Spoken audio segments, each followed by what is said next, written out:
out of context and to point to the Bible as anything, I already my head is ready to explode.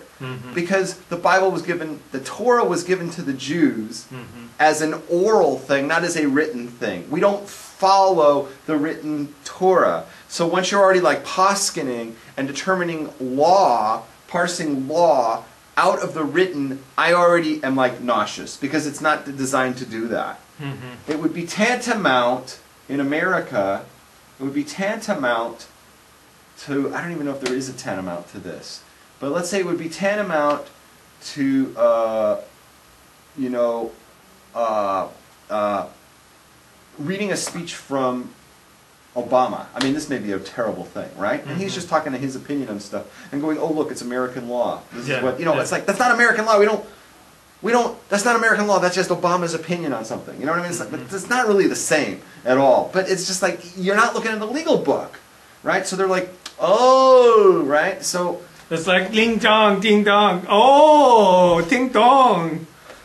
It's just like that. But the thing, and okay, then the next thing, that was the first part of the epic fail, right? The two words are not the same, right? Here's the problem I have with your vort about the homosexual act. Yeah. That homosexual act on that pasuk is only for Jews as well. But it's also forbidden for all humanity. It's one of the 7 Noahide laws. It's one of the 7. And it doesn't say in that pasuk, this will be for you an abomination. Oh, I see how you're saying it. Okay. Yeah, all right. Now, we got an important point in the chat room. D. Medic says that I've been made fun of by friends for not sodomizing girls I've been with. So I ask him, what do you mean by sodomy? And D. Medic says they make fun of me for not going in the rear end. So, D. Medic, be strong. Okay, so, like, your friends are making fun of you for not sodomizing women. Like, when you get married, your wedding night will be special in a way that they will never understand.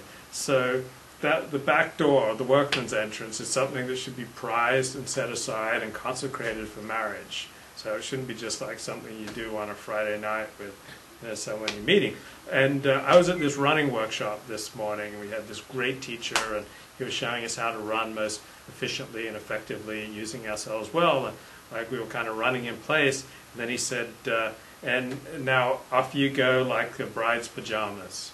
So that will be you on your wedding night, Medic. You'll be like running in place, then off you'll go like the, you know, when your bride loses her pajamas, and you'll be able to do all these things, and it'll be so special and sacred then, and you won't have, you know, caught a lot of diseases from banging a lot of like, you know, scummy chicks. So, you know, you'll be pure as the driven snow. You won't have hepatitis, you won't have chlamydia, you won't have gonorrhea, you won't have the syph, you won't have the HIV. Like, you will be pure and uninfected, and so you won't give your wife any awful diseases when you finally consummate your love on your wedding night, you know, after the rabbi has blessed you guys both. Way to take the conversation back to sex. Okay, I had 2 things I want to say about the chat room. Number one is I want to say welcome back to Sylvia, because we were mentioning her, how she disappeared, and I was very, very hurt by the fact that Sylvia disappeared. And the other thing is, I just want everybody to know, who's in the chat room, that Rabbi Rabs did not type and ask, what do you mean by sodomy? That was you. Yeah. You typed using my account. I want to ask you, then you can throw this back, this goes back to what we talked about last week with your shrink. How would you feel on your computer if I jumped on and typed in the chat room with your name without asking? It would depend. Let's say I was in your house right now. Right. And I saw, you know, something going on, and I just went on your computer and typed, you know, in your name, you know, the moral leader, and I said, hey, you know, what do you guys mean by that? Without asking you, just like leaning over and just doing it. How would you feel if you saw that happen? I don't know. I'd have to be there in the moment. Really? Because I've never even thought to do that in your house. Because in my mind, I wouldn't feel comfortable. I would think like I went beyond my boundaries. Right. But you obviously don't feel like you did. But so I just want to throw it back on you. So was that okay if on your house I just walk on the keyboard and start typing in your name? It would depend on the context. Like if you like stopped the point you were making, then I'd feel like it detracted from the show. But if I was like going on and making my point, and you said, you went,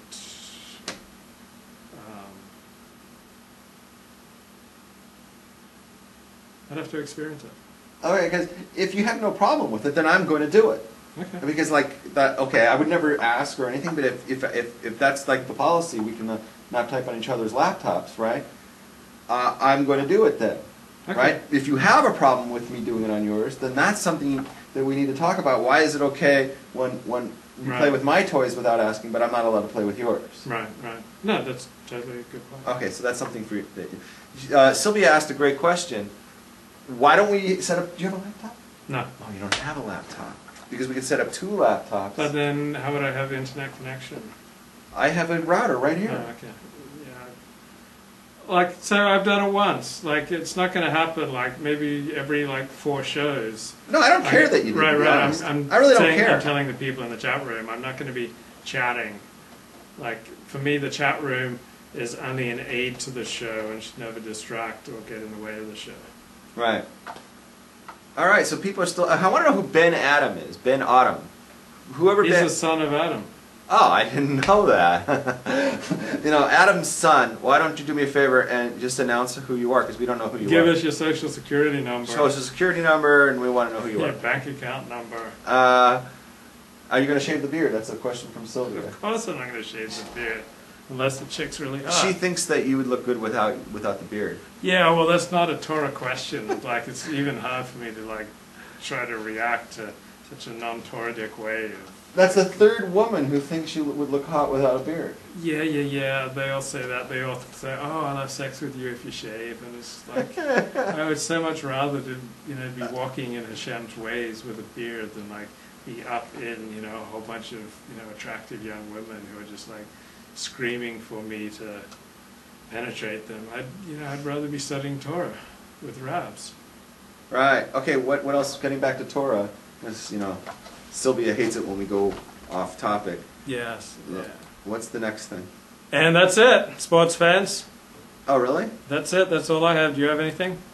Did I have any? No, I think I covered it all. We covered all the current events.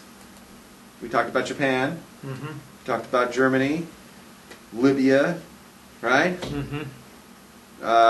You made fun of black people. I made fun of black people. I said we had a problem in the black underclass in the United States. Right. So we offended the liberals. We offended who else? Who did we leave anybody that we didn't offend? Is there anyone? Last week's show I watched it, right? Mm-hmm. And my nephew watches them all the next day, right? Mm-hmm. And he always goes, "Oh, great show! This." He has some comment to make. So did he go, "Oh, ling long, ding dong, da"? No. So he watched it and he just goes, "Okay, I just finished." And I go, "So how was it?" And he goes, "That was offensive." That was the first time he ever said that. So whatever we were doing last week was really offended. So I was like, what did we went off on a few things, Oh, we said that the people who work in transportation safety are as dumb as rocks.